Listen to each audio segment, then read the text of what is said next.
किनको अवेलेबल है, सिटीजन्स या फिर नॉन सिटीजन्स या दोनों? Article 19 is available only to citizens of India. वो सभी लोग जो भारत के नागरिक हैं, सिर्फ उन्हीं को ही आर्टिकल 19 अवेलेबल है, ये चीज ध्यान रख लेना। उसके बाद आर्टिकल 19 को जो बोला जाता है वो कुछ ऐसे बोला जाता है कि फ्रीडम ऑफ स्पीच, बट सिर्फ फ्रीडम ऑफ स्पीच नहीं है, इसके अलावा भी इसके अंदर और कई अधिकार हैं जिसको आप फंडामेंटल राइट्स बोल सकते हो। एंड इन टोटल कितने हैं? 6। इन टोटल 6 इसमें फंडामेंटल राइट्स है। पहले 7 थे अर्लियर, जिसको कह सकते हैं हम 7 थे, ओके। अब है 6। जो हमने उसको ट्रिक बनाई, वो ट्रिक याद कर लेना कि भाई क्या 6 जो है वो कौन कौन से हैं। बोलना, नहीं बात मानी तो धरने पे बैठ गए, जिसको बोलते हैं असेंबल, फिर उसके बाद एसोसिएशन, फिर उसके बाद मूव करना, रिसाइड करना, बिजनेस करना, ये सब। और ये चीज ध्यान रखना कि जितने भी फंडामेंटल राइट्स हैं जो आर्टिकल 19 के, वो 19(1) पे ही है। 19(1), 2, 3 ऐसे नहीं है। 1 है उसी में ही 1A, 1B, 1C इस तरीके से है, ठीक है। देन उसके बाद हमने बात की कि भाई पहले जो 7 थे उसमें से कौन सा एक राइट है जो हट गया? Right to property. Right to property किस अमेंडमेंट से हटा? 44th अमेंडमेंट कब हुई? 1978 में, ठीक है। उसके अलावा कि अब जो ये राइट टू प्रॉपर्टी है ये किस आर्टिकल पे चला गया? आर्टिकल 300A पे। जो ये राइट टू प्रॉपर्टी है ये 300A पर चला गया है, ठीक है। और अब ये क्या बन गया है? Constitutional right. अब फंडामेंटल राइट से ये हट गया है, ठीक है। ये कुछ एक चीजें हैं जो बेसिक अपने को पता होनी चाहिए। फिर अपने ने उसके बाद जब स्टार्ट किया तब हमने ने बात चालू की आपके आर्टिकल, मतलब जो पहला कल पढ़ा था, जो अपने ने कल खत्म कर दिया था जितना भी पढ़ने का था, कि भाई इसमें जो पहला फंडामेंटल राइट है वो है freedom of speech and expression. इसको हम खत्म कर चुके थे कल। जितना भी इसमें पढ़ने लायक है कि भाई इसके अंदर मतलब है कि आप अपनी बात बोल सकते हो। और इसका सबसे इंपॉर्टेंट केस लॉ जिसको आप याद रख सकते हो कि बोलने का मतलब ये भी है कि आप जब चाहो चुप भी रह सकते हो, अनटिल एंड अनलेस कानून में आप बाउंड नहीं हो बोलना, तो आप मन चाहे तो चुप भी रह सकते हो। ऐसा नहीं कि बोलना ही बोलना है, ठीक है। तो इसके अंदर पॉजिटिव भी है, नेगेटिव भी है। उसके अलावा कुछ भी ऐसा इसके अंदर जो ध्यान रखना है नहीं, मेरा सजेशन रहेगा 2 ही केस लॉज याद रख लेना, एक रमेश थापर वाला और दूसरा आपका विजय इमानुअल वाला। 2 बहुत है, ठीक है। हालांकि इसके अंदर भी सॉरी, इसके अलावा भी कुछ एक केस लॉज हैं जो कभी कभार पूछ लिए जाते हैं। तो जब अपना फंडामेंटल राइट्स खत्म हो जाएगा तब कुछ एक अपने एक लिस्ट ऑफ केस लॉज पढ़ लेंगे कि भाई इसको थोड़ा बहुत ध्यान रख लेना। कि मान लो जैसे कौन से केस में कहा गया था कि आपका फंडामेंटल राइट है कि आप अपने घर पे झंडा लहरा सकते हो, या right to host national flag Naveen Jindal का है। कई होंगे जो अपने थोड़े बहुत, ज्यादा तो नहीं होंगे, 10-15 से होंगे, वो अपने देख लेंगे, ठीक है। अब आते हैं मुद्दे पे। हमने पहला फंडामेंटल राइट पढ़ लिया, अब आता है दूसरा फंडामेंटल राइट। पहला है freedom of speech and expression, दूसरा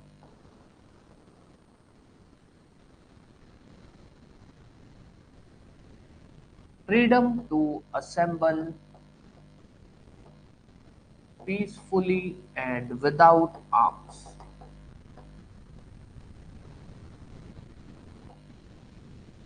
freedom to assemble peacefully and without arms. अब ये क्या है? ये है कि भाई कोई भी ऐसा पर्सन जो भारत का नागरिक है उसके पास ये अधिकार है, जिसको अपने क्या बोल सकते हैं, इकट्ठा होने का अधिकार है, बस पीसफुली। कुछ भी ऐसा कि भाई आप लोग इसलिए इकट्ठा हो रहे हो कि कोई क्राइम करोगे, आप लोग इसलिए इकट्ठा हो रहे हो कि आपके इकट्ठे होने से पब्लिक ऑर्डर डिस्टर्ब हो सकता है। जैसे जैसे कई बार क्या होता है, लोग धरने में बैठते हैं तो शोर शराबा होने लगता है, तो सरकार ये बोल सकती है कि भैया आप लोग बाकी लोगों को डिस्टर्ब कर रहे हो। जैसे मान लो अभी किसानों वाला धरना हुआ था दिल्ली में, तो किसानों वाला धरना हुआ तो सरकार उनको इस ग्राउंड पे हटा रही थी कि भाई आपकी वजह से जो आसपास के लोग हैं, जो वो सड़क है वो जाम हो रही है। जी वेरी गुड मॉर्निंग, वो जाम हो रही है। तो फिर फाइनली उन्होंने कहा कि ठीक है, हम धरने पे भी बैठेंगे, हम सड़क को भी नहीं बंद करेंगे। तो अब चल जाएगा। तो असेंबल का मतलब ये नहीं कि आप जैसे चाहो वैसे असेंबल कर दो और आप बोलो कि भाई मैं तो बस वेपन नहीं है मेरे पास। नहीं, अगर आपकी वजह से कोई नुकसान हो सकता है, आपकी वजह से कुछ खतरा पैदा हो सकता है, आपकी वजह से किसी ना किसी तरह से बोले भाई पब्लिक डिस्टर्ब हो सकती है या हो रही है, आपको हटाया जा सकता है। तो यहाँ पर भी अपने को बात ध्यान रखनी है कि भाई ये जो फ्रीडम है, पहली बात ऑब्वियस, ये सिटीजन को अवेलेबल है। दूसरी बात, ये जो फ्रीडम है टू असेंबल पीसफुली, एक मिनट, हाँ ठीक है, सिटीजन है, ये एब्सोल्यूट नहीं है, ये भी हालांकि क्लियर है ऑब्वियस कि कोई भी आर्टिकल 19 का कोई भी फंडामेंटल राइट एब्सोल्यूट नहीं है, बट ये भी एब्सोल्यूट नहीं है। अब इस एब्सोल्यूट का मतलब क्या है कि इसमें भी रेस्ट्रिक्शंस लगाई जा सकती है। किन किन ग्राउंड पे? सॉवरेनिटी एंड इंटेग्रिटी, और दूसरा, हाँ, sovereignty and integrity of India, और दूसरा इज पब्लिक ऑर्डर। अब ये क्या है? सीधा सा ग्राउंड है, सीधी सी बातें हैं इसके अंदर कि भाई कोई भी आप ऐसा एक्ट कर रहे हो जिसकी वजह से देश का, चाहे आप ये बोल दो कि भाई देश की यूनिटी, देश की अखंडता, या फिर पब्लिक को डिस्टरबेंस हो रहा है, तो आपके ऊपर इस चीज पे रेस्ट्रिक्शन लगाई जा सकती है। ये है आपका राइट टू असेंबल। अभी एक बार अपने पहले मोटा मोटी राइट्स पढ़ लेंगे, फिर इससे कनेक्टेड जो जो छोटी मोटी बातें फिर मैं आपको वो भी बता दूंगा, ठीक है। अब आते हैं मुद्दे की बात कि भाई ये आपका जो फ्रीडम है इसके अंदर और क्या पढ़ने की जरूरत है। एक तो आपको बस इसमें इतना पढ़ लेना कि भाई right to assemble peacefully and without arms कहां पर है, उसके बाद ये किसको अवेलेबल है, क्या ये एब्सोल्यूट है, और इसके अंदर जो रेस्ट्रिक्शन है वो किस पे अवेलेबल, कहाँ है, 19(1), 19(2), 19(3), रेस्ट्रिक्शन किसमें बोली गई है, 19(3). ये थोड़ा लिख लेना, ठीक है। अभी अपने एक एक छोटा सा है, फिर उसके बाद ही लिखना आप लोग। अब आ जाओ इसके केस लॉ पे। अभी मत लिखना, मैं आपको लिखवा दूंगा। केस लॉ कुछ इस तरह से है कि भाई नॉर्मली जैसे मैंने भी बोला आपको कि भाई ये आपको अधिकार देता है, फंडामेंटल राइट देता है कि आप इकट्ठा हो सकते हो, बैठ सकते हो। तो हमारे दिमाग में सबसे पहला आता है मतलब हम स्ट्राइक कर सकते हैं, जब मन चाहे तब हम धरना दे सकते हैं, जब मन चाहे तब हम स्ट्राइक कर सकते हैं। सर धरना देना अलग चीज है, वो प्रोटेस्ट है। आप बैठे हो, प्रोटेस्ट कर रहे हो, कोई चीज नहीं है। स्ट्राइक का मतलब होता है कि आप मान लीजिए जिस डिपार्टमेंट को आप बोल रहे हो हम काम ही नहीं करेंगे, सपोज आप किसी गवर्नमेंट डिपार्टमेंट के ऑफिसर हो और सारे इकट्ठा होकर बोल दे कि हम स्ट्राइक पे जा रहे हैं वरना हमारी डिमांड मानो, तो आपकी स्ट्राइक को आप ये नहीं कह सकते हो आपका फंडामेंटल राइट है। ध्यान देना, प्रोटेस्ट और स्ट्राइक में डिफरेंस है। प्रोटेस्ट का तो मतलब ये है कि भैया मेरी बात नहीं मानी जा रही, मैं धरने पे बैठ गया, उससे किसी और का नुकसान नहीं हो रहा, किसी और का नुकसान नहीं हो रहा। मेरा ओपोज करने का ये तरीका है जिसको आप बोल सकते हो पीसफुल ओपोज करना। स्ट्राइक का मतलब ये है कि मान लीजिए मैं कोई काम करता था, मैं वो काम ही नहीं कर रहा हूँ, और खुद का नुकसान नहीं कर रहा मैं उससे, मैं किसी और का नुकसान कर रहा हूँ। मैं सरकारी ऑफिस में हूँ और मैं कह रहा हूँ मैं तो काम नहीं करता। मान लो आप लोगों ने, आप लोग लॉ के स्टूडेंट हो, तो अभी क्या हुआ था लोअर कोर्ट्स के अंदर जो ये फोर्थ क्लास थे या फिर जो ये क्लर्क वगैरह थे, कई लोग थे, तो उन वो लोग स्ट्राइक पे चले गए थे। उनके शायद पे कमीशन को कुछ कुछ इस चीज का कुछ डिस्प्यूट था। तो पूरे आई थिंक शायद पूरे इंडिया में या फिर राजस्थान में तो था ही था कि राजस्थान में तो सभी के सभी लोग स्ट्राइक पे चले, मतलब काम ही नहीं कर रहे थे। जितने भी ये जो फोर्थ क्लास होता है कोर्ट के अंदर, वो सारा जो भी एलडीसी वेलडीसी जितने भी आप बोल सकते हो। मामला सुप्रीम कोर्ट में गया, पहले मामला हाई कोर्ट में गया, हाई कोर्ट ने बोला कि नहीं आप लोग स्ट्राइक पर नहीं जा सकते हो। उन्होंने कहा भाई वही बात कि भाई पहले सरकार ने उनको वार्निंग इशू की, उनको वार्निंग इशू की अगर आप लोग अपना काम नहीं करोगे आपको हटा दिया जाएगा। वो हाई कोर्ट चले गए, हाई कोर्ट चले गए तो हाई कोर्ट ने बोल दिया कि नहीं आप लोग स्ट्राइक नहीं कर सकते हो, आपके पास अधिकार नहीं है। इन्होंने अपना आर्टिकल 19 बोला, सुप्रीम कोर्ट ने भी यही बात बोली, नहीं स्ट्राइक करना आपका फंडामेंटल राइट नहीं है। हालांकि अपने तो दूसरा केस लो पढ़ेंगे कि आपका फंडामेंटल राइट नहीं है। क्यों? क्योंकि आप किसी सरकारी डिपार्टमेंट में हो, आपका ये फंडामेंटल राइट है कि आप प्रोटेस्ट कर सकते हो, पर इसका मतलब ये नहीं कि उससे आप किसी और को नुकसान पहुंचाओ। तो स्ट्राइक करना is not your fundamental right. क्या राइट टू स्ट्राइक इसमें आता है? Right to strike is not your fundamental right, लिख लेना। इस पॉइंट में बनता है कि right to strike is not a fundamental right. Right to protest fundamental right है, राइट टू प्रोटेस्ट आपका फंडामेंटल राइट है कि भाई आप धरने पे बैठ सकते हो, but right to strike is not your fundamental, sorry right to strike is not your fundamental right. इसमें लिख लो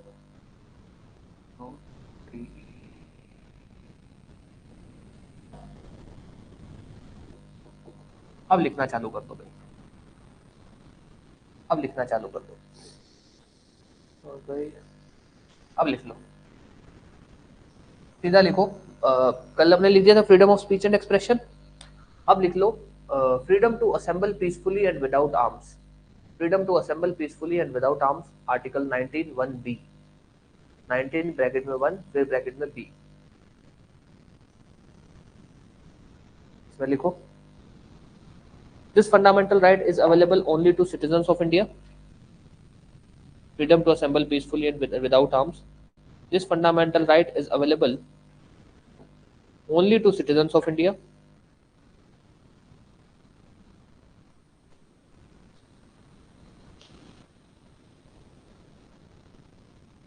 ठीक है, it provides that every citizen of India has the right to assemble peacefully and without arms.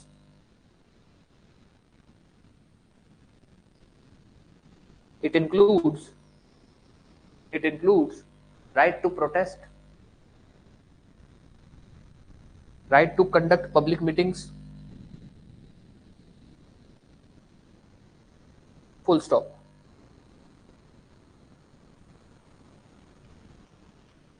फिर लिखो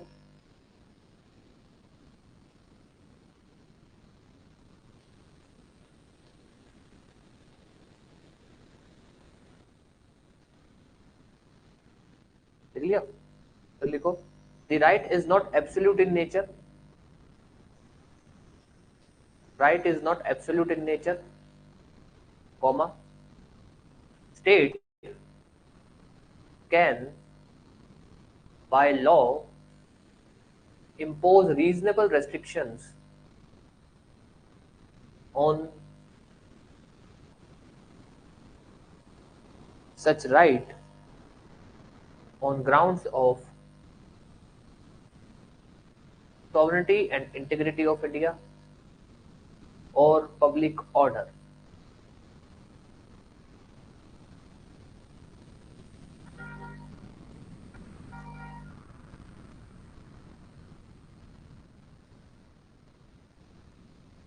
ठीक है, उसके बाद लिख लीजिए the right does not include right to strike as held in the case of T. Rangarajan versus State of Tamil Nadu AIR 2003. The right does not include right to strike as held in the State of Tamil. देखो ये बातें मैं आपको इतने detail में या बार बार हो सकता है आप लिख रहे हो तो आपको लग रहा होगा यार चीजें रिपीट हो रही हैं. रीजन बीइंग इज हम कुछ कह नहीं सकते. हो सकता है एग्जामिनर क्या कर दे आपसे सिर्फ इतना पूछ ले भाई राइट टू 2 या 3 नंबर में क्या राइट टू असेंबली पे बता दो क्या है. हेडिंग आ जाएगी कि राइट टू असेंबली क्या होती है बताओ. अब आपने तो क्या पढ़ा होगा भाई आर्टिकल 19(1) बोलता है, ये बोलता है, रीजनेबल सभी पढ़ के जाएंगे, सभी वही लिखेंगे. अब हम ऐसा क्या लिख दें कि जो एग्जामिनर को लगे कि यार ये बच्चा अगर उसने पीछे वाले का आंसर पढ़ा और उसने उसको 3 में से 2 नंबर दिए, आप भी वही लिखो तो आपको भी 2 नंबर मिलेंगे. अब हम ऐसा क्या लिखें कि उसको लगे कि यार ये बच्चे ने ऐसा एक्स्ट्रा ऑर्डिनरी लिख दिया केस लॉ. हम ऐसा क्या लिखें कि साहब ये फंडामेंटल राइट सिटीजन को है, ये एब्सोल्यूट नहीं है. ऐसी बातें जो बाकियों से हमारे आंसर को हल्का सा अलग बनाए. ये जो आधा एक नंबर हमको हर क्वेश्चन में जो लीड देगा ना, यही हमारी रैंक डिसाइड करेगा. 22 एक क्वेश्चन होते हैं मान लो, इन टोटल 22 क्वेश्चन होते हैं. अगर हर क्वेश्चन के अंदर हम एवरेज से थोड़ा सा ऊपर कि मतलब सबको अगर 2-2 नंबर मिल रहे हैं, हम 2.5 नंबर ला रहे हैं तो 10 से 15 नंबर का डिफरेंस डाल देंगे. बहुत होते हैं 10 से 15 नंबर. ठीक है, इसीलिए मैं आपको ये बार बार लिखवा रहा हूँ कि भाई इसके अंदर इतना लिख लो. अगर तो वो आर्टिकल 19 सिर्फ पूछेगा कि आर्टिकल 19 बता दो, तब तो भाई कोई दिक्कत ही नहीं, आपके पास मटेरियल सफिशिएंट है, आर्टिकल 19 सारा लिखना, फिर 2-3 केस लॉ लिख देना. बट अगर उसने पर्टिकुलर कोई पॉइंट पूछ लिया तब आपके पास मटेरियल तब भी अच्छा खासा है कि आप इतना ही लिख देना. ठीक है, चलो अब आते हैं अपने आगे. किसी को कोई भी डाउट हो तो पूछ लेना. अब आते हैं तीसरे पे. इस दूसरे के अंदर इतना ही है. अब आ जाइए तीसरे के अंदर. तीसरा क्या है अपना, ये freedom of speech and expression assemble हो गया. एसोसिएशंस. तीसरा है right to form association, union, cooperative societies.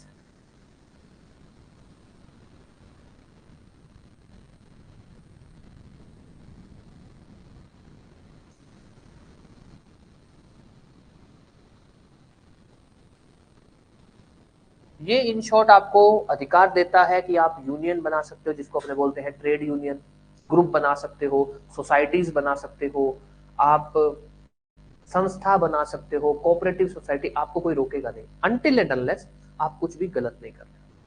Until and unless आप जो ग्रुप बना रहे हो वो किस लिए बना रहे हो कि हम तो हमारे देश के खिलाफ लड़ेंगे।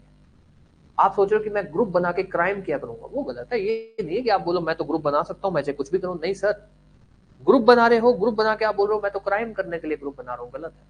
आप देश के खिलाफ युद्ध लड़ने के लिए बना रहे हो, गलत है। आप जिसको आप अनलॉफुल असेंबली बोल सकते हो, ऐसा कुछ कर रहे हो तो वो भी गलत है। इसका पिछले वाले का केस लो, नीतू नीतू जी, इसका पिछले वाले का केस लो, टी रंगराजन वाला।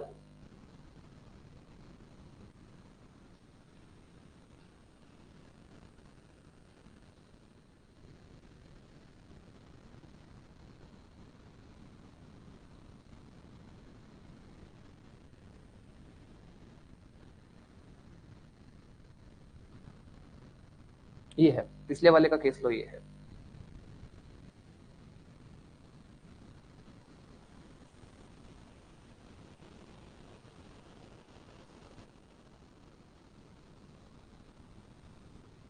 ये टी रंगराजन वर्सेस, चलो ओके, अब आ जाओ।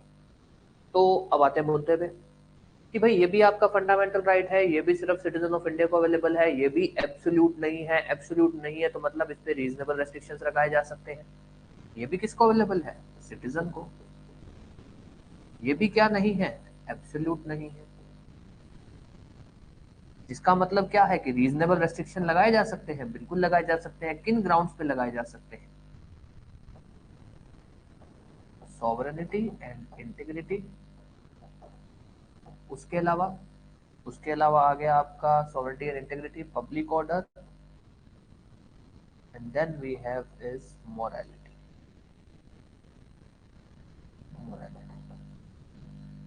Public order and then we have is morality. अब ये क्या है भाई? आपके पास अधिकार है कि आप ग्रुप बना सकते हो। आप ग्रुप बना के कुछ भी गलत कर रहे हो, आप ग्रुप बना के किसी के साथ मार पिटाई कर रहे हो, आप किसी गलत पर्पस के लिए ग्रुप बना रहे हो, वो गलत है। और आपके ग्रुप बनाने से किसी दूसरे को डिस्टर्ब हो रहा है, आपके ग्रुप, जो भी आपका ग्रुप बन रहा है उसकी वजह से किसी दूसरे को नुकसान हो रहा है, उसको वो तंग हो रहा है, आपको कंट्रोल किया जा सकता है। तो ये है। इसके अंदर कोई केस लो वेस लो कुछ ऐसा है नहीं, नॉर्मल आप लिख सकते हो। इसके अंदर अगर आपको कभी भी केस लो लिखना पड़ जाए तो टी रंगराजन वाला ही लिख देना। ये छोटी छोटी सी ट्रिक है, चला देना भी, क्योंकि स्ट्राइक भी वही ग्रुप वगैरह ही करता है। तो ये लिख देना कि भाई टी रंगराजन के अंदर ये बोला गया था कि भाई आपके पास अधिकार ग्रुप बनाने का है, लॉफुल, अभी लिखवा दूंगा मैं, लॉफुल ग्रुप बनाने का है। बट इसका मतलब ये नहीं कि आप एक लॉफुल ग्रुप बना के गलत काम कर सकते हो। जैसे कि आपके पास राइट टू स्ट्राइक नहीं है, तो कोई भी ग्रुप भले ही बन सकता है, पर इसका मतलब ये नहीं कि उसके नाम पे आप स्ट्राइक करने बैठ जाओ कि हम तो इकट्ठा होकर कुछ भी कर सकते हैं। नहीं सर, यहाँ इसके अंदर भी वो लिख देना, कोई दिक्कत नहीं है, क्योंकि ऐसा कुछ इसमें केस लो है नहीं। अब कुछ एक बेसिक चीजें हैं जो यहाँ से प्री में पूछी जाती हैं। पहले ये कोऑपरेटिव सोसाइटी टर्म नहीं थी, क्योंकि कोऑपरेटिव सोसाइटी संविधान में लिखी ही नहीं। इसको 97th अमेंडमेंट से ऐड किया था।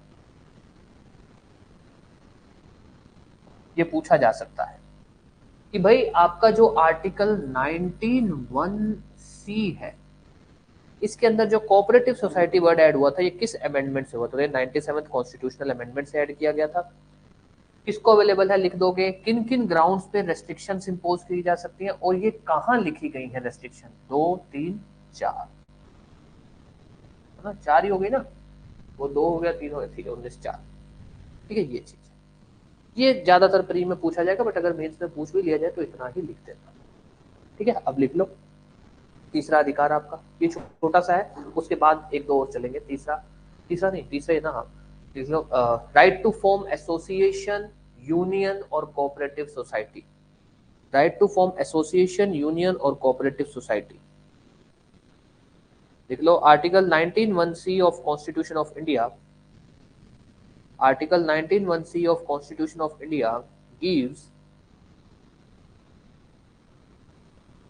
every citizen of India right to form association or union or cooperative society,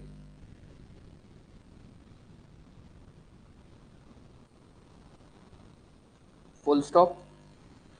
It includes right to form association and right to continue it,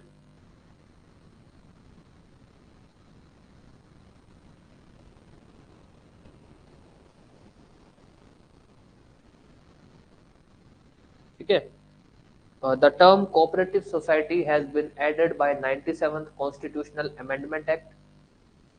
उसका ईयर मेरे को याद नहीं आ रहा, देख लेना, ठीक है। The term cooperative society has been added by 97th constitutional amendment act, लिख दिया। उसके अलावा कुछ भी ऐसा लिखने की जरूरत है? सिटीजन हो गया, ये हो गया। हाँ, एक और चीज लिख लो, अगर कुल कल को वो लिख पूछ ही ले तो एक और लिख दो, एसोसिएशन और union means group of person who have joined together for any particular object, either for public benefit or their own benefit। किसी भी ऑब्जेक्ट के लिए अगर कोई ग्रुप ऑफ पर्सन ज्वाइन होता है, ठीक है।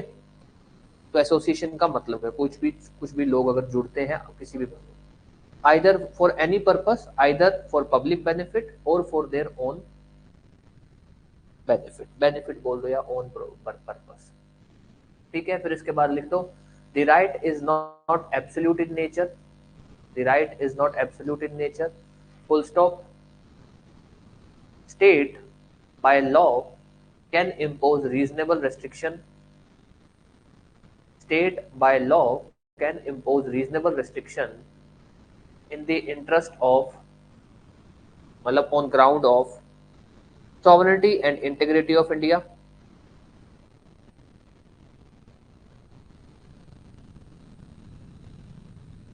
public order, morality। हाँ, the term association means group of person, या फिर आप बोल सकते हो कलेक्शन ऑफ पर्सन। देखो, मेरा आपको पर्सनल एक ये ओपिनियन रहेगा कि हमेशा वो लैंग्वेज लिखना जो आप इजीली पढ़ सकते हो। एग्जामिनर को आपका आंसर पढ़ के समझ आना चाहिए, फालतू के अंदर भारी भारी शब्द मत जोड़ लेना जो खुद को याद करने में दिक्कत हो जाए, ठीक है। तो जो आपको अच्छा लगे। The term association means group of person who have joined together for any particular object या for any object. The term association means group of person who have joined together for any object, either for their own benefit or for public purpose। दोबारा repeat करना हो, कुछ भी repeat करना हो तो बोल देना, मैं रिपीट कर दूंगा। सब लोग लिख रहे हो ना? एक बार मेरे को बता दो भाई, कौन कोई ऐसा जो नहीं लिख रहा? कोई प्रॉब्लम नहीं है, नहीं भी लिख रहे हो कोई दिक्कत नहीं है, क्योंकि नोट्स तो आपको शेयर किए जाएंगे। कोई भी ऐसा जो नहीं लिख रहा तो अभी कोई प्रॉब्लम नहीं है, बस मेरे को पता रहे भाई कौन लिख रहा है कौन नहीं लिख रहा। नहीं भी लिख रहे हो तो आपकी इच्छा है भाई, कोई प्रॉब्लम नहीं है, हर किसी का अपना अपना पढ़ने का तरीका होता है। कोई भी ऐसा जो नहीं लिख रहा? ओके, ठीक है, कोई प्रॉब्लम नहीं है। आप अपने हिसाब से जैसा आपको कंफर्टेबल लगे वैसे नोट्स बना लेना, जो भी आपको कंफर्टेबल लगे, ठीक है। चलो अब आ जाओ, रीजनेबल रेस्ट्रिक्शन लिख दिया, ठीक है। फिर उसके बाद लिख देना भाई, ऐसे टी रंगराजन हेडिंग डाल के छोड़ दो कि अगर अपने से ये स्पेसिफिकली पूछ ले तो अपने टी रंगराजन ही लिख देंगे, ठीक है। अब आ जाओ चौथा, कौन कौन सा हो गया? Freedom of speech and expression हो गया, असेंबल हो गया, राइट टू फॉर्म एसोसिएशन हो गया, मूव है ना। अब आ जाइए, right to move freely throughout territory of India, right to move freely throughout territory of India, throughout territory of India. अब आ जाओ मुद्दे पे, ये है आपको ये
सॉरी हाँ, अब तो कोई प्रॉब्लम नहीं आ रही। लाइट चली गई थी तो वाईफाई का बीच में कोई दिक्कत आ गया था।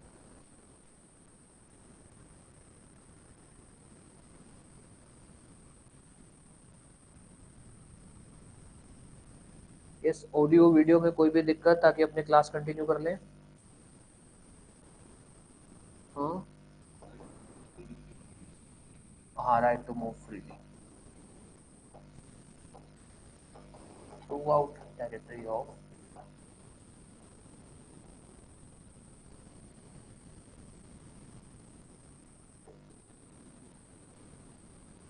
यस फाइन है, चलो ठीक है। अब आ जाओ इस फंडामेंटल राइट। ये आपको ये हर मतलब भारत के हर नागरिक को ये अधिकार देता है कि वो पूरे इंडिया में कहीं भी घूम सकता है, जहां उसकी मन चाहे वहां घूम सकता है। बट एक और हम इसमें बोलते हैं कि इसका मतलब जैसे पढ़ के तो ऐसा लग रहा है कि पूरे इंडिया में आप कहीं भी घूम सकते हो, पर ये कह रहा है कि सिर्फ ऐसा नहीं, इंडिया में कहीं भी घूम सकते हो आप, इंडिया के बाहर भी जा सकते हो, आप इंडिया के अंदर भी आ सकते हो। दो केस हुआ है, खड़क सिंह और मेनका गांधी, दोनों में ये बात बोली गई थी कि भाई ये जो अधिकार है ये सिर्फ ये नहीं कहता भाई इंडिया के अंदर आप कहीं भी जा सकते हो, साउथ में, नॉर्थ में, ईस्ट में, ठीक है ना, नहीं। इंडिया में तो आप घूम ही सकते हो, इंडिया के बाहर भी जा सकते हो और इंडिया के अंदर भी आ सकते हो। अब बात आती है वहां पे बोले मतलब सर कोई भी आ सकता है, नहीं। इसीलिए यहाँ पर रेस्ट्रिक्शन है कि भाई पब्लिक इंटरेस्ट हो गया, कोई शेड्यूल्ड ट्राइब की इंटरेस्ट हो गई। अब पब्लिक इंटरेस्ट क्या है कि भाई उनको लगता है कि यार आपके हमारे देश में आने से हमको नुकसान हो सकता है, आपके हमारे देश में आने से हमारे लोगों को नुकसान हो सकता है। फॉर एग्जाम्पल अभी वो रोहिंग्या वाला विवाद चल रहा है, अगर हम रोहिंग्या की बात करें तो ऐसे कोई भी लोग जो हमारे देश के नहीं है, जो देश से बाहर से आए हैं, वो हमारे देश में आए हैं, तो भाई ऑब्वियस वो यहाँ पर नौकरियां करेंगे। वो नौकरियां करेंगे तो वो नौकरियां किसकी लेंगे, हम लोगों की लेंगे।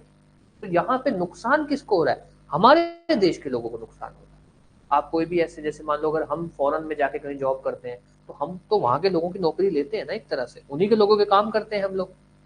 तो यही ये कहना चाहता है कि भाई ठीक है, आपके पास ये फंडामेंटल राइट है, आपका ये मौलिक अधिकार है कि आप पूरे इंडिया में कहीं भी घूम सकते हो, इंडिया के बाहर जा सकते हो, इंडिया के अंदर आ सकते हो, बट ये आपका एब्सोल्यूट अधिकार नहीं है।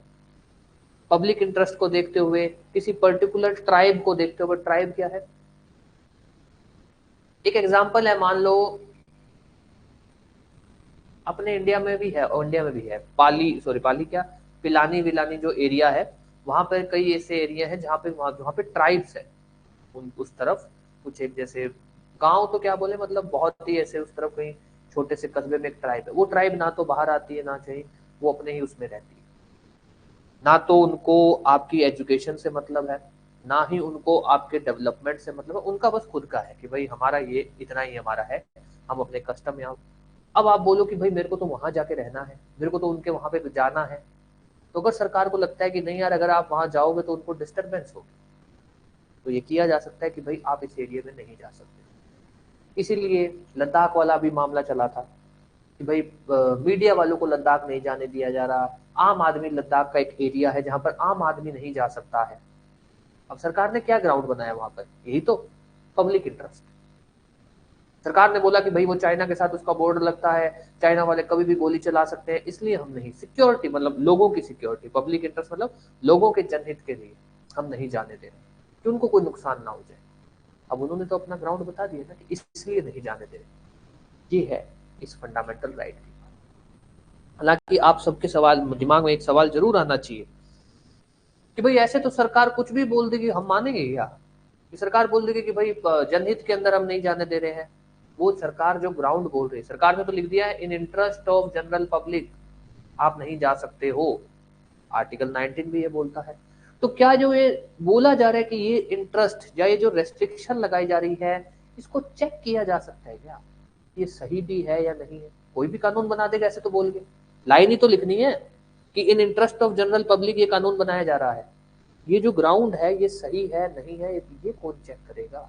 इसके बारे में भी अपने पढ़ेंगे, क्योंकि ये जो टॉपिक है ये सभी पे लगेगा। तो इस टॉपिक को खत्म करने के बाद अपने ये बात पढ़ेंगे। अभी सिर्फ इतना पढ़ लो कि ये जो right to move freely throughout territory of India है, ये ऑब्वियस सिटीजन ऑफ इंडिया को अवेलेबल है, ये एब्सोल्यूट नहीं है। और इस राइट्स के अंदर क्या क्या चीजें इंक्लूड है, मूव इन इंडिया, मतलब इंडिया के अंदर आना दूसरे देश से, outside India, with in India, with in India, तीन चीज ये इस राइट में आता है कि भाई आप इंडिया के अंदर, इंडिया के बाहर, इंडिया के मतलब किसी भी स्टेट में आप जा सकते हो, ये आपका मौलिक अधिकार है। पर ऑब्वियस ये एब्सोल्यूट नहीं है, रेस्ट्रिक्शन लगाई जा सकती है, बिल्कुल लगाई जा सकती है। किन ग्राउंड पे? एक on ground of interest of general public, कि लोक हित के अंदर। दूसरा for protection of interest of scheduled tribe. Scheduled tribe है, शेड्यूल्ड कास्ट नहीं है, ध्यान दे देना। क्योंकि जाति नहीं, जो जनजातियां होती है ना वही अलग रहती है समाज से, शेड्यूल्ड कास्ट नहीं है। देख लेना, अगर मैं गलत हूं तो बता देना, ठीक है? कि शेड्यूल्ड कास्ट नहीं है, शेड्यूल्ड ट्राइब है, ये ध्यान रख लेना। क्योंकि प्री में वो लिख दे कि भाई फॉर प्रोटेक्शन, मतलब शेड्यूल्ड कास्ट के प्रोटेक्शन के लिए। साहब शेड्यूल्ड कास्ट नहीं, वो तो समाज में ही रहती है। शेड्यूल्ड ट्राइब वो समाज से अलग रहती है, ये एक बेसिक है। इसके अंदर कुछ भी ऐसा, इसके अंदर दो केस लॉ है, वो अपने अभी लिख लेंगे कि खड़क सिंह है, मेनका गांधी के। खड़क सिंह में भी यही बोला था कि भैया इस ये जो आपकी फंडामेंटल राइट है, इसके अंदर आपके पास ये अधिकार है कि आप इंडिया के अंदर, इंडिया के बाहर और इंडिया के विद इन इंडिया आप ये सब कर सकते हो, ठीक है? कुछ भी ऐसा इतना ही है, बहुत है, ठीक है? ये दो केस लॉ अपने लिख लेंगे, ठीक है? तो मोटा मोटी ये दो केस लॉज है। अच्छा, अब इसके अंदर आपसे ये पूछा जा सकता है, एक क्वेश्चन है, तड़ी पार आपने एक चीज सुनी होगी, कोर्ट ऑर्डर कर देती है कि इसको जिले से बाहर निकाल दो, ये क्राइम करता रहता है, इसको 3 महीने के लिए इस जिले से तड़ी पार कर दो, ये इस एरिया में नहीं घुस सकता। अब वो ये बोल सकता है साहब मेरा फंडामेंटल राइट है पूरे इंडिया में घूमना, आप कौन होते हो मुझे रोकने वाले? नहीं सर, को रोका जा सकता है। कैसे? Public interest. वहां पर कोर्ट जब ये कहती है कि इसको जिले से बाहर निकाल दो, कोर्ट का कहने का मतलब होता है कि ये एक आदमी 100 लोगों को खराब कर रहा है, उन 100 लोगों की प्रोटेक्शन के लिए इसको बाहर निकाल दो। तो उसकी जो वो फंडामेंटल राइट है कहीं भी जाने की, वो इस ग्राउंड पर सॉरी रोकी जा सकती है, ठीक है? इसके ऊपर अपने अभी केस लॉ लिख लेंगे, वही है वैसे, खड़क सिंह वाला ही है, ठीक है? अब अपने इस पे लिख लो भाई, right to move freely throughout territory of India, heading डाल दो। अच्छा, इसके अंदर लिखना भूल गया ना, 19(1)(a)(b)(c)(d) है क्या? ये है 19(5), पहले कितना था? 19(2)(3)(4), 19(1)(a) तो था 19(2), B(3), C(4), 19(5) होगा ना, 19(5), ठीक है? अब लिख लो, right to move freely throughout territory of India.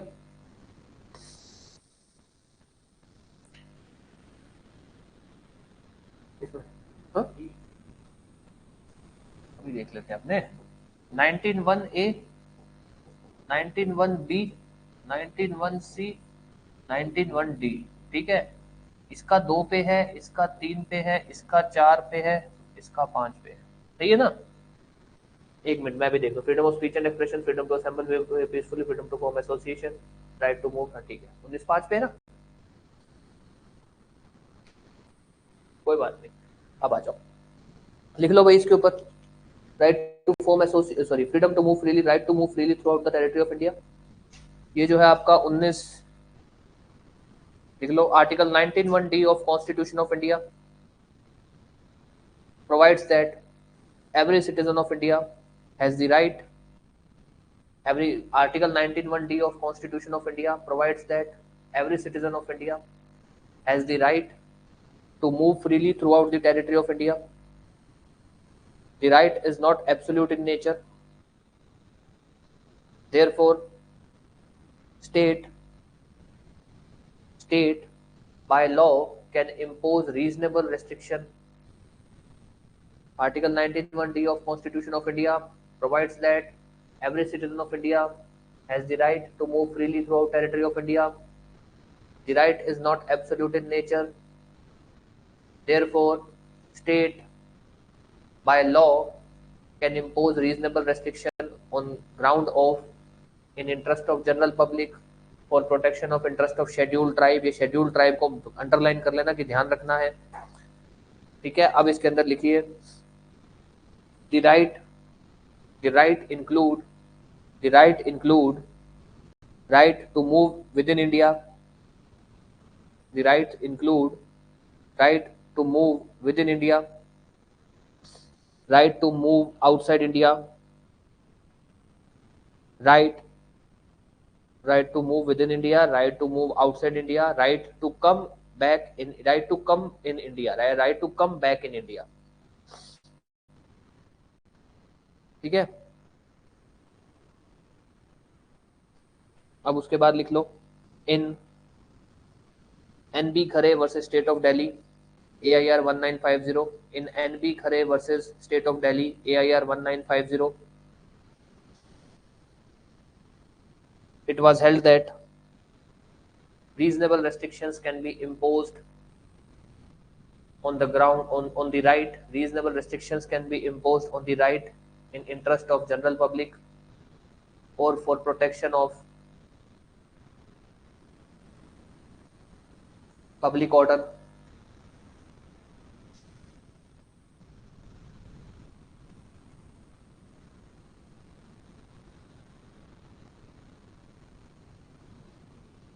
full stop. In this case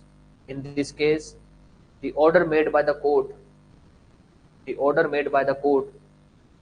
to remove any person outside of any district या फिर to take any person out of any district was held as constitutionally valid, ठीक है। कैसे भी लिख देना, order है था, कोर्ट ने एक ऑर्डर पास किया था कि इसको जिले से बाहर निकाल दो, या फिर कोर्ट ने एक ऑर्डर के थ्रू रेस्ट्रिक्शन इम्पोज की थी कि आप इतने महीने 3 महीने तक एक जिले में नहीं घुस सकते, तो कहा कि कॉन्स्टिट्यूशनली वैलिड है, पब्लिक ऑर्डर पे हो सकता है। NB खरे लिख दिया। फिर एक और केस लॉ लिख दो, in Maneka Gandhi versus union of India AIR I think 1978 है, थोड़ा देख लेना, ठीक है। और Kharak Singh versus state of UP, in Maneka Gandhi versus union of India AIR 1978, Kharak Singh versus state of UP AIR 1963 1963, हाँ Kharak Singh versus state of UP AIR 1963 1963, it was held by apex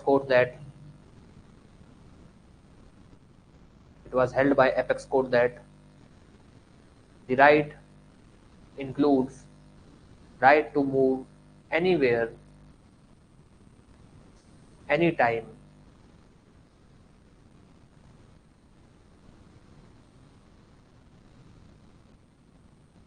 subject to reasonable restrictions.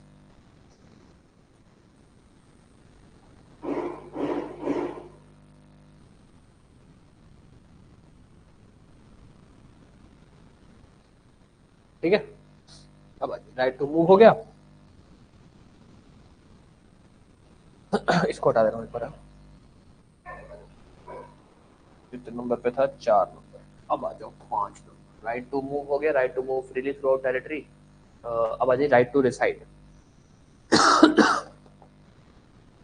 Right to reside, अब ध्यान देना, इसी के अंदर हम बोलते हैं राइट टू शेल्टर को भी।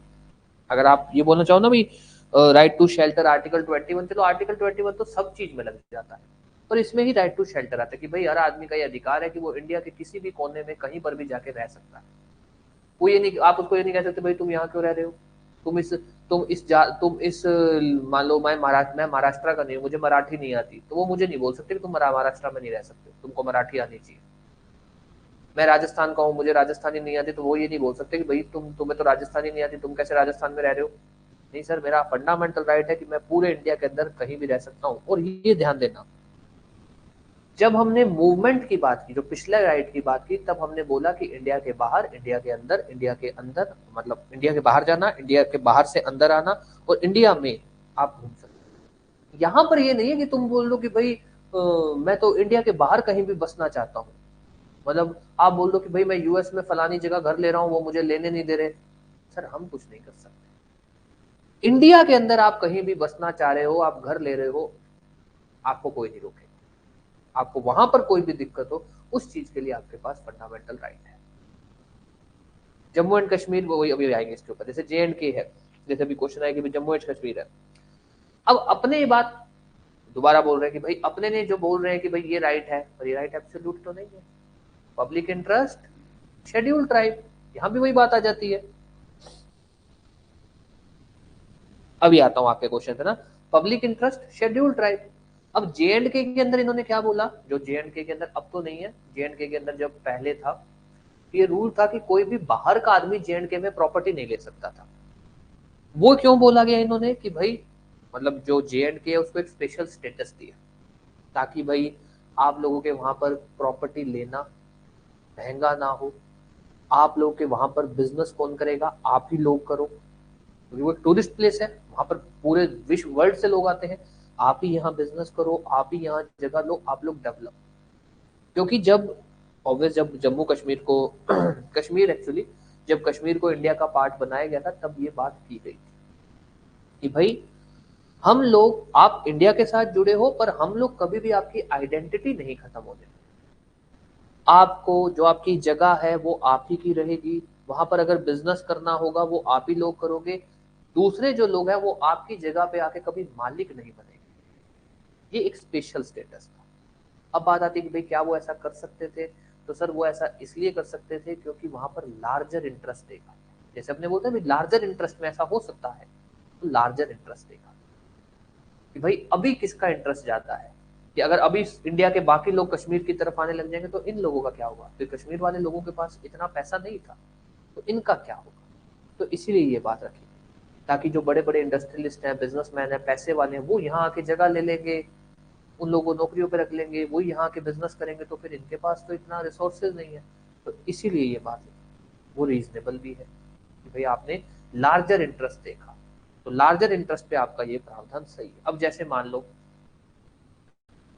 बॉर्डर एरिया होते हैं, जो बॉर्डर एरियाज होते हैं उनके मान लो 50-100 किलोमीटर के एरिया में ना, जो भी गांव बसे होते हैं, गांव बोल दो या फिर जो भी, चाहे कई बार तो शहर भी आ जाते हैं, एक अनरिटन मतलब उनके रूल्स में तो है, हम लोगों को नहीं पता होता, पर सिविलियंस को एक अनरिटन होता है कि जिस भी दिन युद्ध के हालात होंगे, आप लोगों से वो जगह खाली करवाई जा सकती है।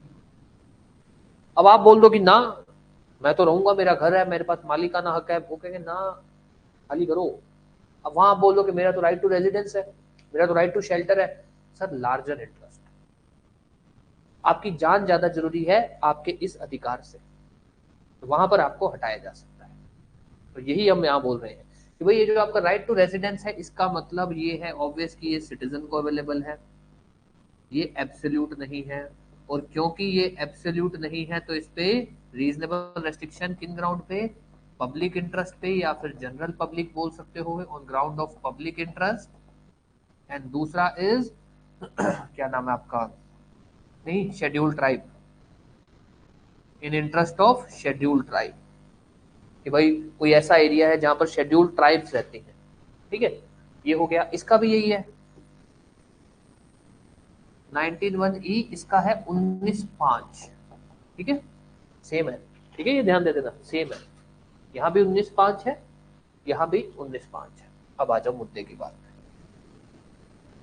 राइट टू रेजिडेंस आपका एब्सोल्यूट नहीं है, क्या क्या रेस्ट्रिक्शंस हो सकती है ये सब। इस राइट टू रेजिडेंस के अंदर क्या राइट टू शेल्टर इंक्लूड है, बिल्कुल इंक्लूड है साहब, ये आपको राइट टू शेल्टर देता है, कि आप कहीं भी जाकर घर ले सकते हो, बट ऑब्वियस क्योंकि ये राइट्स एब्सोल्यूट नहीं है, तो भाई आप पे रेस्ट्रिक्शंस लगाई जा सकती हैं, चाहे आप जम्मू कश्मीर बोल दो, क्या चाहे आप बॉर्डर एरिया बोल दो, चाहे कैसे भी बोल दो, ठीक है। अब इसको लिख लो, चाहे छोटा सा है थोड़ा बहुत लिख लो, हेडिंग डालो राइट टू रेजिडेंस, सीधा हेडिंग डाल दो right to residence, right to residence, ठीक है, इसके अंदर लिख लो article 19(1)(e) of constitution of India, article 19(1)(e) of constitution of India gives every citizen right to reside in any part of India. Article 19(1)(e) of Constitution of India gives every citizen the right to reside in any part of India. The right is not absolute in nature. is not absolute in nature, full stop. State can impose reasonable restrictions on grounds of public interest or for protection of interest of scheduled tribe. State can impose reasonable restriction on grounds of public interest or for protection of interest of scheduled tribe, full stop. उसके बाद the right includes right to shelter. The right includes right to shelter.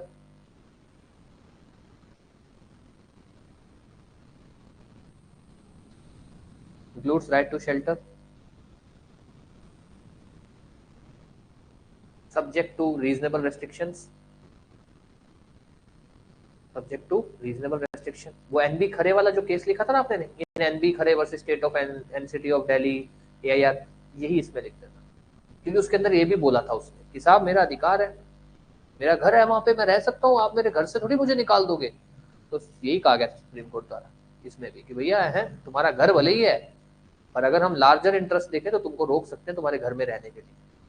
तो ये है, लिख दो, in NB Khare versus state of NCT of Delhi, NCT, NCT, C for cat, T for tree. In NB Khare versus state of NCT of Delhi AIR 1950, it was held that right to residence includes right to shelter, but reasonable restrictions can be imposed. But reasonable restrictions can be imposed. ठीक है, हो गया 5। अब आ जाइए छठे number. अब आ जाइए फ्रीडम या right to carry occupation, trade,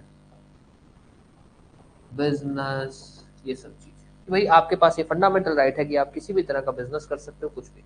but यहाँ भी वही बात है, ठीक है भैया तुम बिजनेस कर सकते हो, तुम्हारा ये फंडामेंटल राइट है, बट इसमें भी रीजनेबल रेस्ट्रिक्शन लगाई जा सकती है। अब ध्यान देना, यहां पर जो रीजनेबल रेस्ट्रिक्शन है, क्योंकि अगर कभी भी आपसे पूछ लिया गया, उसने ये कह दिया भाई freedom of speech, sorry freedom of business या फिर फ्रीडम ऑफ ऑक्यूपेशन, इसके ऊपर लिखो। अब होता क्या है, हम लोग जब पढ़ते हैं तो हम लोग, क्योंकि वो बेरक की लैंग्वेज बड़ी अजीब सी है, तो सिंपल सा लिख देना।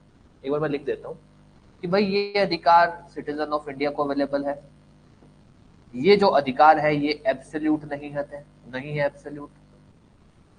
उसके बाद रीजनेबल रेस्ट्रिक्शन जो लगाई जा सकती है वो है पब्लिक इंटरेस्ट, मतलब जनरल पब्लिक के बेनिफिट के लिए क्या बढ़िया रहेगा। दूसरा, ऐसा कोई भी कहा जा सकता है कि भैया आपके पास कोई टेक्निकल या प्रोफेशनल क्वालिफिकेशन होनी चाहिए बिजनेस को ले करने के लिए। आप ये बोल लो कि ना ना मैं तो कुछ भी, मेरे को वो काम आता है, क्वालिफिकेशन या डिग्री से क्या फर्क पड़ता है। या फिर स्टेट जो है कंट्रोल कर सकता है बिजनेस को, स्टेट ये कह सकता है कि कुछ ऐसे बिजनेस है जो सिर्फ गवर्नमेंट करेगी, तो ऐसा भी किया जा सकता है। 3 रेस्ट्रिक्शन है, इनको पहले समझ लेना, फिर मैं आपको बता दूंगा। जनरल पब्लिक का तो ये मतलब है कि यार मान लो मैं, ये क्या कहते हैं इसका, आपके क्वेश्चन पे आऊंगा नीतू जी, है ना। जनरल पब्लिक का तो मतलब ये है कि भाई मान लो मैं ये चद्दर वद्दर या कलरिंग का बिजनेस करता हूँ, चद्दर वद्दर कलर करने का। मैं क्या करता हूँ, सारा कचरा सब जितना भी केमिकल है वो सब नदियों में जाने दे रहा हूँ। मेरे को कहा जा रहा है कि भाई तुम ये नहीं कर सकते। मैं कह रहा हूँ मेरा बिजनेस है, मैं कुछ भी करूँ, मैं तो बाहर फेंकूंगा, तुमसे कुछ होता है, तुमसे होता है तो तुम उसको साफ सफाई कर लेना। तो बोलेंगे ना, बिजनेस बंद करवा देंगे। मैं बोलूंगा कैसे करवा दोगे भैया, मेरा फंडामेंटल राइट है बिजनेस करने का। तो बोलेंगे भैया तुम्हारा फंडामेंटल राइट है, और अगर तुम्हारे बिजनेस से पब्लिक इंटरेस्ट, अब लोगों का ज्यादा नुकसान हो रहा है, तुम्हारा बिजनेस बंद करवा देंगे हम। एक। दूसरा, टेक्निकल प्रोफेशनल क्वालिफिकेशन, ये क्या है, मान लो एडवोकेसी है, वकालत है, वकालत करने के लिए वकील होना जरूरी है। सिर्फ लॉ की जानकारी होना जरूरी नहीं है, वकील भी होने चाहिए आपके पास, बार काउंसिल का वो होना चाहिए, डिग्री होने के बाद बार काउंसिल, तब आप वकालत कर सकते हो। है भैया रूल। आप बोल दो ऐसे थोड़ी होता है, मुझे तो लॉ पता है, नहीं जी। अगर ऐसा कोई रूल बना हुआ है कि आपके पास कोई टेक्निकल क्वालिफिकेशन, मान लो इंजीनियरिंग के लिए इंजीनियर की क्वालिफिकेशन होनी चाहिए, कोई प्रोफेशन के लिए प्रोफेशनल या डॉक्टर बनने के लिए डॉक्टर की डिग्री होनी चाहिए, ये होना चाहिए, तो वो करना पड़ेगा। बिना डिग्री के आप डॉक्टरी नहीं कर सकते हो, नहीं कर सकते हो। देन ये किया जा सकता है कि कुछ भी ऐसे कई ऐसे बिजनेस है जो सिर्फ स्टेट करती है, रेलवे, बिजली, इलेक्ट्रिसिटी, ठीक है, वाटर सप्लाई, कुछ ऐसी चीजें जो सिर्फ सरकार करती है, तो ये भी किया जा सकता है कि स्टेट ये कर सकता है कि कुछ बिजनेस है जो सिर्फ स्टेट करेगा तो स्टेट उन पे कंट्रोल कर सकता है। वहां आप ये नहीं बोल सकते हो क्यों भाई, मुझे तो बिजली बनानी आती है, मैं तो खुद की बिजली बनाऊंगा और बेचूंगा। नहीं सर, अगर सरकार ने कह रखा है कि ये बिजनेस हम ही करेंगे, आप बोल दो कि मैं तो खुद की पटरियां बिछा दूंगा और खुद की ट्रेन चलाऊंगा। नहीं सर, सरकार में अगर प्रावधान है कि ऐसा बिजनेस सिर्फ सरकार कर सकती है तो सरकार ही करेगी। अब ध्यान दें, सिटीजन को है, एब्सोल्यूट नहीं है, ये ग्राउंड्स है। चलो ग्राउंड्स भी आप लिख दोगे, कोई आपको दिक्कत नहीं आएगी। अब बात आती है, ये तो हमने क्या बोला अभी तक कि सरकार आपका बिजनेस बंद करवा सकती है। अब बात आती है कि आप खुद बिजनेस बंद कर सकते हो क्या। इस अधिकार के अंदर ये तो आ ही रहा है, राइट टू स्टार्ट बिजनेस, कि भाई आपको जो बिजनेस करना वो बिजनेस करो, करो सर, कोई दिक्कत नहीं, आपको नहीं रोका जाएगा। क्या ये भी आता है क्या, राइट टू स्टॉप बिजनेस, जिसको हम बोलते हैं शट डाउन, बंद कर देना। क्या सरकार ऐसा कर सकती है क्या कि अगर कोई ऐसा बिजनेस शट करेगा तो उसको सरकार की पहले परमिशन है, बिजनेस बंद करने के लिए भी परमिशन लेनी पड़ेगी? ऐसा कुछ हो सकता है क्या? नहीं। मैं मान लो आज कोई भी बिजनेस कर रहा हूँ और उसमें रूल निकाल दिया जाए कि अगर तुमको ये बिजनेस बंद करना है तो पहले परमिशन लेनी पड़ेगी, या फिर तुमको 6 महीने पहले नोटिस देना पड़ेगा, 3 महीने पहले नोटिस देना पड़ेगा। नहीं सर, बिजनेस करना, बिजनेस बंद करना मेरा फंडामेंटल राइट है। हाँ, अगर इस वजह से किसी पब्लिक एट लार्ज को नुकसान हो रहा है तो मुझे कहा जा सकता है। सपोज सहारा वाला केस ले लो, सहारा इंडस्ट्रीज थी, उन्होंने लोगों के पैसे देने थे, अब वो कहते हैं कि लो जी हम तो बंद कर रहे हैं, हम तो आज ही बंद कर रहे हैं, हमारी कंपनी बंद है, मांग लो किससे पैसे मांगोगे। सरकार बोल सकती है ना, अब नहीं बंद करने देंगे तुम्हें कंपनी, अब तुम कंपनी को तब तक चलाओगे जब तक तुम लोगों का पैसा नहीं दे देते हो। तुम बोलो कि कंपनी बंद कर दी, कंपनी बेची, पैसा जेब में डाला और चलो जी अपने घर। नहीं, अब तुम्हारी कंपनी को हम बंद नहीं होने देंगे, अब तुम्हारी कंपनी चलेगी, उस कंपनी में से लोगों का पैसा दिया जाएगा, फिर तुम कंपनी बंद कर सकते हो, तो फिर तुम शट डाउन कर सकते हो। तो इसलिए सरकार क्या कर सकती है, उनकी कंपनी पे कब्जा कर लेगी, उनकी कंपनी की जो भी एसेट्स है उनको बेचेगी और उन्हीं से लोगों का पैसा दे देगी। तो ये हो सकता है, ये लार्जर इंटरेस्ट को देखते हुए ऐसा हो सकता है। तो हमने जब ऐसा बोलते हैं ना कभी भी कि बिजनेस चलाना, बिजनेस बंद करना अधिकार है, कभी भी बंद कर दो, सर कभी भी बंद कर दो, पर रीजनेबल रेस्ट्रिक्शंस लगाई जा सकती हैं। इसके अंदर एक्सेल वियर का केस है, Excel Wear versus union of India.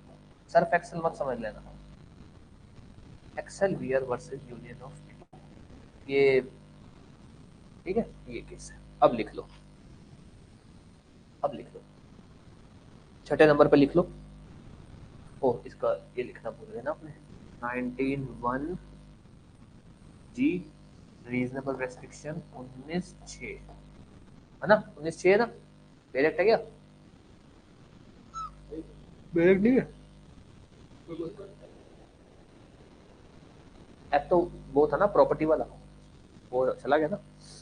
ठीक है, चलो अब आ जाओ, लिख लो भाई, फ्रीडम टू कैरी लिख लो, हेडिंग डाल दो, फ्रीडम लिख दो या राइट लिख दो, right to carry any occupation, trade और business, right to carry any occupation, trade और बिजनेस लिखो।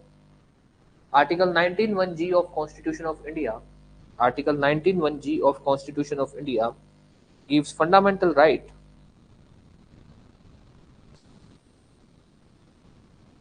Article 19(1) of Constitution of India gives fundamental right to every citizen of India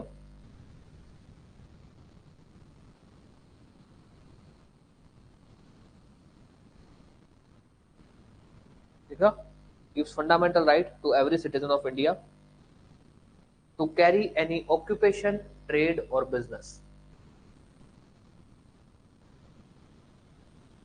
Then लिखो, the right is not absolute, the right is not absolute, full stop. State can impose reasonable restriction, state can impose reasonable restriction in the interest of general public,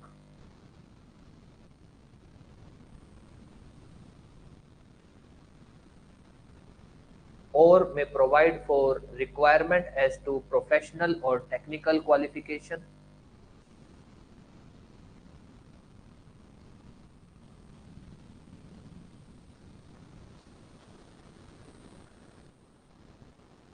or may provide for requirement as to business technical or professional qualification लिख दिया, or may provide that business to be carried by state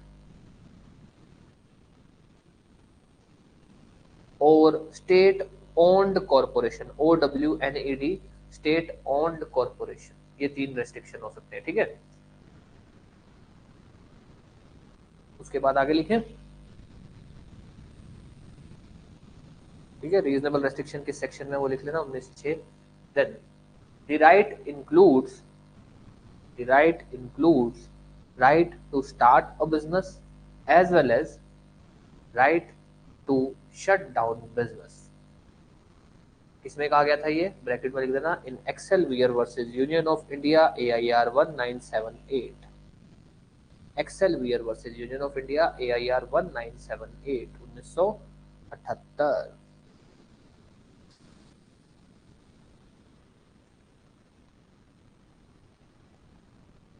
1978।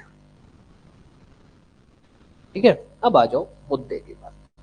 हमने इस पूरे article के अंदर, अच्छा वो right to property वाली एक छोटा सा लिख लो बस, राइट टू प्रॉपर्टी वाला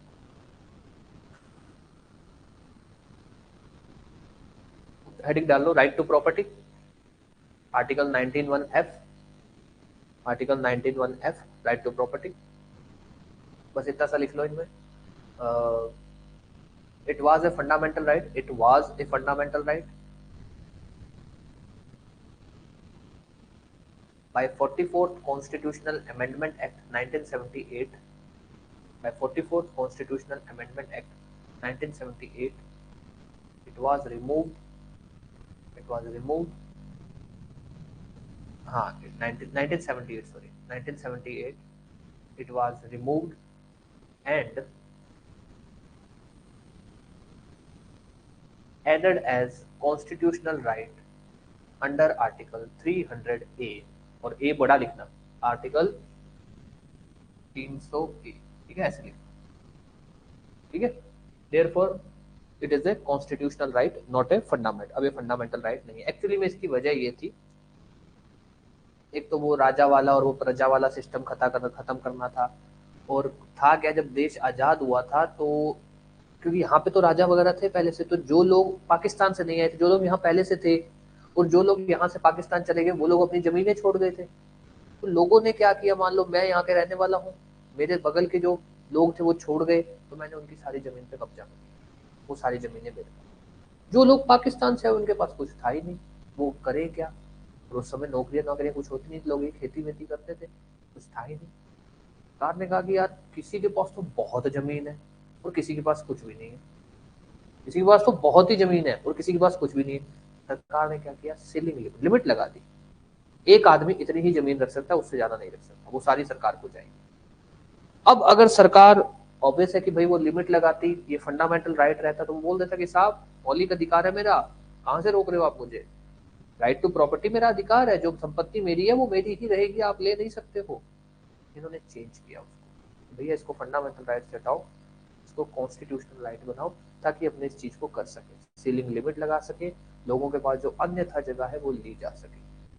हालांकि इसमें भी बहुत डिबेट है कि उस समय के जो बड़े बड़े पॉलिटिशियंस थे, उनकी किसी की भी जमीन नहीं ली गई थी। उस समय के जो बड़े बड़े ब्यूरोक्रेट्स थे, उनकी किसी की भी जमीन नहीं ली गई थी। जैसे सबसे बड़ा एग्जाम्पल है, पंजाब के अंदर आज भी आप अगर जाओगे तो ये ले लो, आपके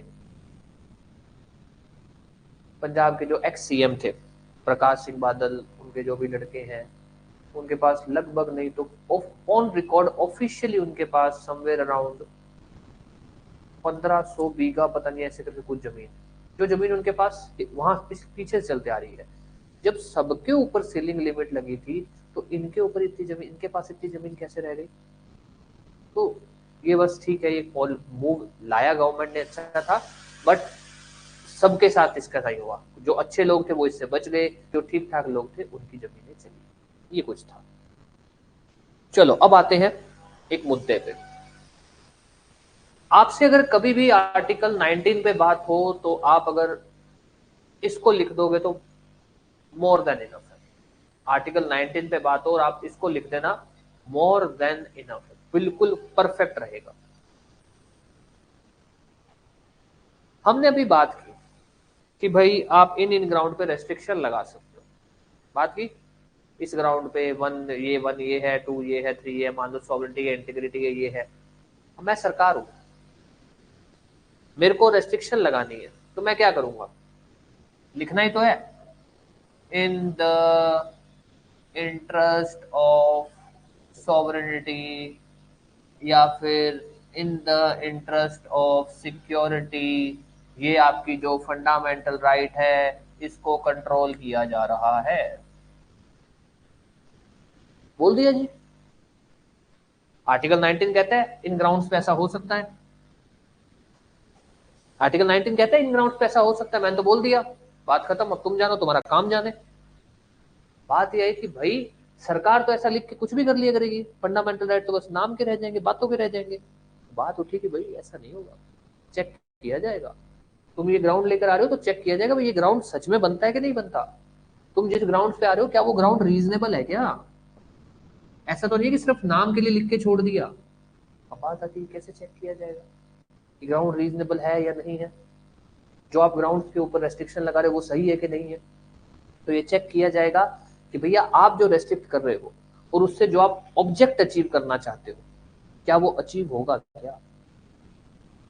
दूसरा, आप जो ग्राउंड लगा रहे हो क्या वो ग्राउंड की हाल फिलहाल जरूरत है क्या, जो रेस्ट्रिक्ट कर रहे हो उसकी जरूरत है क्या, क्या उन ग्राउंड्स पे रेस्ट्रिक्शन लगाने से जो भी आप अचीव करना चाहते हो वो अचीव होगा भी कि नहीं होगा, जिसको हम बोलते हैं nexus relation, relation between restriction, relation between object, relation between restriction, relation between object, इन दोनों के बीच में डायरेक्ट रिलेशन होना चाहिए कि तुम जिस वजह से रेस्ट्रिक्शन लगाना चाहते हो ये जो ऑब्जेक्ट है अचीव करने के लिए, तो वो अचीव होएगा क्या नहीं होगा, वो डायरेक्टली अचीव होएगा क्या, तुम घुमा फिरा के बोल रहे हो कि ऐसा होगा फिर ऐसा होगा फिर ऐसा हो जाएगा तब अचीव होगा, नहीं सर, ये बताओ अगर ये करें तो ये ऑब्जेक्ट अचीव होगा क्या, डायरेक्ट बताओ।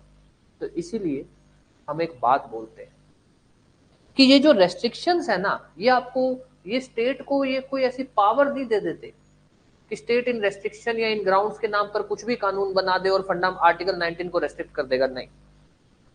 अगर वो रेस्ट्रिक्शन की जरूरत है, पहली चीज है जरूरत, नेसेसिटी, क्या वो उस फंडामेंटल राइट को रेस्ट्रिक्ट करने की जरूरत है क्या। दूसरा, आप जिस भी ग्राउंड पर रेस्ट्रिक्शन लगा रहे हो और जिस ऑब्जेक्ट को अचीव करने के लिए लगा रहे हो क्या इनमें डायरेक्ट रिलेशन है क्या, कि अगर ग्राउंड पे रेस्ट्रिक्शन लगाते हो तो वो ऑब्जेक्ट डायरेक्टली अचीव हो जाएगा क्या, ये तो नहीं है, हो भी सकता है नहीं भी हो सकता, ऐसा नहीं, अचीव होगा कि नहीं होगा ये बताओ, होगा तो लगाओ, नहीं होगा या चांसेस कम है अचीव होने के, हो भी सकता है, नहीं, गलत है, ये नहीं चलेगा। तीसरा, आर्बिट्रेरी नहीं होना चाहिए, आर्बिट्रेरी मतलब कि भाई आपको समझाना पड़ेगा स्टेट को बताना पड़ेगा कि जो स्टेट ये ग्राउंड लगा रही है कि ये कैसे सही है, कैसे रीजनेबल है, कैसे मान ले कि भैया तुम जो बोल रहे हो तुम्हारी बात सही है कि इस चीज की जरूरत है। ये एक, इसको हम बोलते हैं रूल ऑफ प्रोपोर्शनैलिटी। अब ध्यान देना, अब ध्यान देना, ये जो रूल ऑफ प्रोपोर्शनैलिटी है ये एक्चुअली में जो डिबेट उठी कि भाई स्टेट तो ये नाम लिख के कुछ भी कानून बना दिया करेगा, रेस्ट्रिक्ट किया, ये रूल बनाएगा, ये कहा गया कि भैया स्टेट ऐसा नहीं है कि नाम लिख के कुछ भी कानून बना देगा, कोर्ट के पास ये पावर है कि चेक कर सकती है कि क्या जिस ग्राउंड्स पे आप रेस्ट्रिक्शन लगा रहे हो वो ग्राउंड्स रीजनेबल है क्या, रीजनेबल मतलब कि उन ग्राउंड्स की जरूरत है क्या जिस ग्राउंड पे आप रेस्ट्रिक्शन लगा रहे हो उस ग्राउंड से वो ऑब्जेक्ट अचीव होगा कि नहीं होगा, वो भी डायरेक्टली, इन दोनों में डायरेक्ट रिलेशन होना चाहिए, क्या जो आप ग्राउंड बना रहे हो या रेस्ट्रिक्शन लगा रहे हो वो रीजनेबल है क्या, वो जरूरत है क्या, आर्बिट्रेरी नहीं बस कह दिया कि साहब लगा दे रहे हैं, क्या होगा क्या नहीं होगा कुछ नहीं पता, ये नहीं चलेगा। ये है रूल ऑफ प्रोपोर्शनैलिटी, ओंकार सिंह का केस है। अब ये आप ध्यान रखोगे, आप आर्टिकल 19 लिखना, 19 पूरा लिखना, तब भी ये लिख देना कि भाई लास्ट में बिल्कुल कि इस केस के अंदर ये बात हुई थी कि भाई आप रेस्ट्रिक्शंस लगा सकते हो, पर रेस्ट्रिक्शन आपके क्या होने चाहिए, रीजनेबल लगने चाहिए। रूल ऑफ प्रोपोर्शनैलिटी के हिसाब से वो जो रेस्ट्रिक्शंस है वो वैलिड माने जाने चाहिए। रूल ऑफ प्रोपोर्शनैलिटी क्या होता है, ये होता है किस केस में, ताकि एग्जामिनर को लगे कि यार ये बच्चा है, इसको बनना चाहिए जज। क्योंकि वो जब आपके ऐसे ऐसे आंसर देखेगा तो उसका ऑब्वियस इंप्रेशन बनेगा कि अगर उसने आपका, मान लो होता क्या है ना, जैसे मान लो आपके कॉन्स्टिट्यूशन के 3 या 4 क्वेश्चन है, 3 या 4 क्वेश्चन को एक ही एग्जामिनर चेक करेगा, सब्जेक्ट वाइज होता है। जैसे मान लो 3 कॉन्स्टिट्यूशन का एक एग्जामिनर हो गया, वही चेक करेगा। अब उसने आपका ये आंसर पढ़ा, लगा कि यार ये लिखा है बच्चे ने, अब उसके दिमाग में इंप्रेशन बन चुका है आपका, भाई शानदार बच्चा है। अब आप अगला कोई क्वेश्चन लिख रहे हो, कोई क्वेश्चन आप अगर थोड़ा बहुत कम ज्यादा भी लिख दोगे, उसके दिमाग में इंप्रेशन बन चुका है, वो आपको अच्छे ही नंबर देगा। ये वो चीजें हैं जो आपको कहते हैं ना कि भाई, जो कहते हैं यार रैंक होल्डर ऐसा क्या लिख देते हैं कि ये चीजें लिख, अगर ऐसा आ जाए तो ये चीजें कुछ एक एक्स्ट्रा लिख दो, या कुछ एक ऐसी बात लिख दो जो बाकियों से आपको अलग बनाए, जो ऐसी बात जो एग्जामिनर को भाई यार ये इंप्रेसिव चीज है, ये पता होनी चाहिए। ठीक है, अब इसको लिख लो, एक बार लिख लो, रूल ऑफ प्रोपोर्शनैलिटी, हेडिंग डाल दो, रूल ऑफ आर्टिकल 19 खत्म हो चुका है, सीधा लिख दो rule of proportionality. The rule of proportionality, सीधा लिखो, rule of proportionality provides that,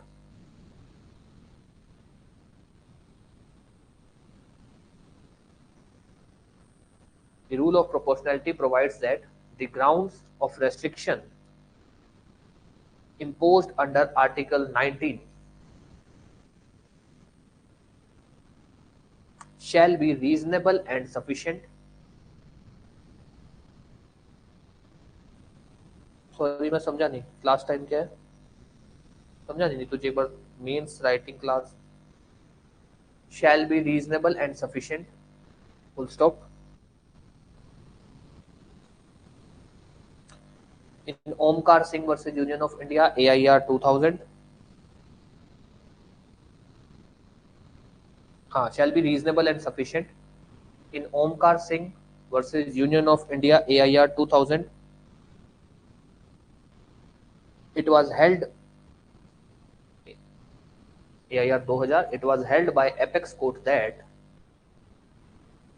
court can check, court can check the constitutionality of restrictions imposed on fundamental rights guaranteed under Article 19 on rule of proportionality, proportionality अच्छा लिख लीजिए ना, ठीक है, rule of proportionality, हाँ, rule of proportionality.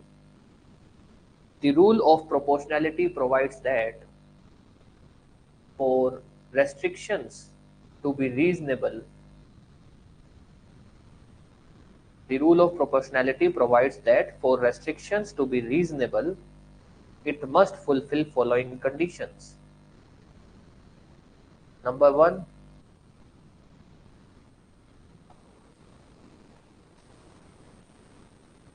it must not be arbitrary. Number 1, it must not be arbitrary. Number 2, there must be a direct nexus between restriction and object to be achieved.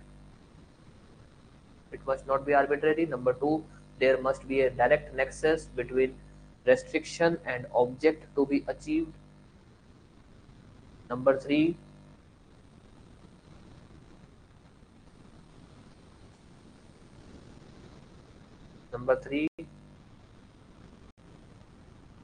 imposing of restriction is necessary.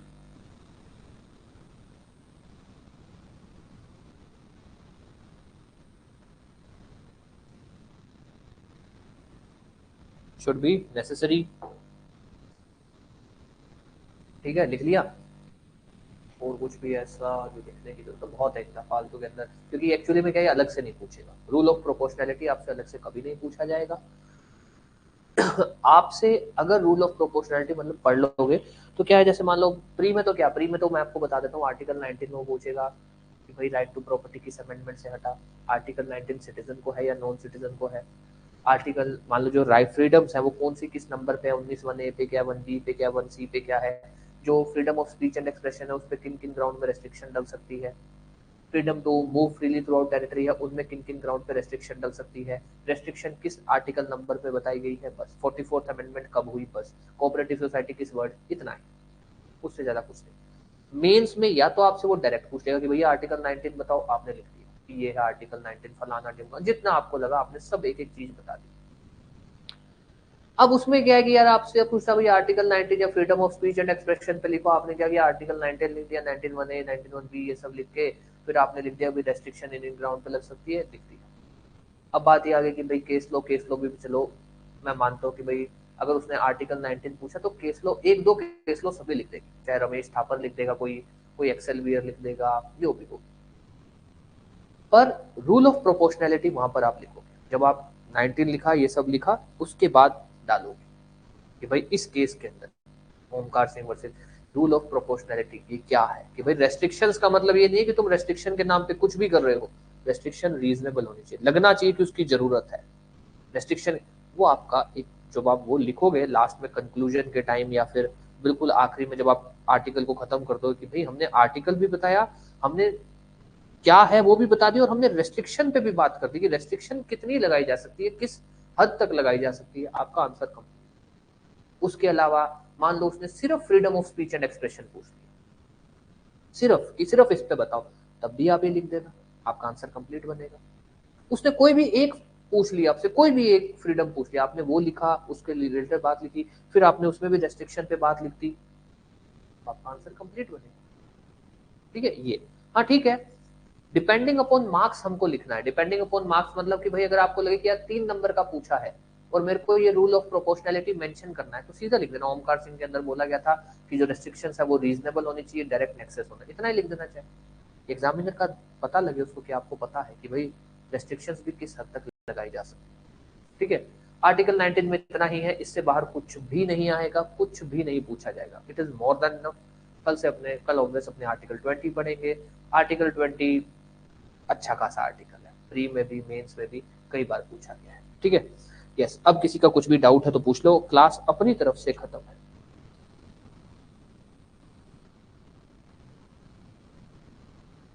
हाँ जी, किसी का कोई भी doubt कुछ भी है तो पूछ सकते हैं,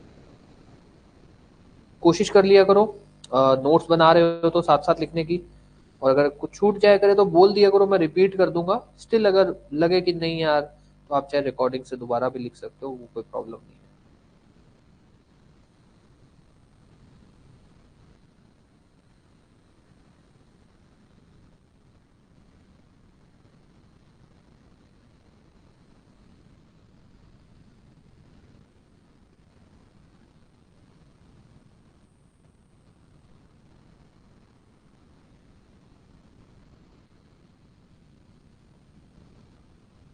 यस एनीबडी, किसी का कोई भी डाउट? 12:30, ठीक है, 1:30 बजे, कितने बजे का है एनडीपीएस का? एनडीपीएस तो लेट है, 2 बजे, ठीक है, कोई प्रॉब्लम नहीं है। कितने पेज, आज कितने पेज के नोट्स लिखे आपने?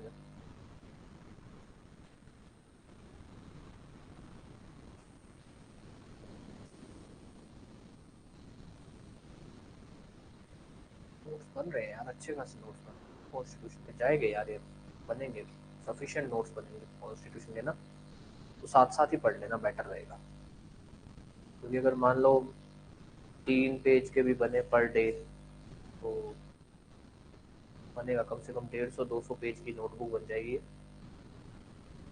फंडामेंटल राइट्स, क्योंकि हाँ ठीक है बनेगी यार, तो उसको ना ध्यान रखना, ठीक है। चलो भाई ठीक है, फिर क्लास खत्म करते हैं, कोई भी डाउट कुछ भी रहे तो पूछ लेना।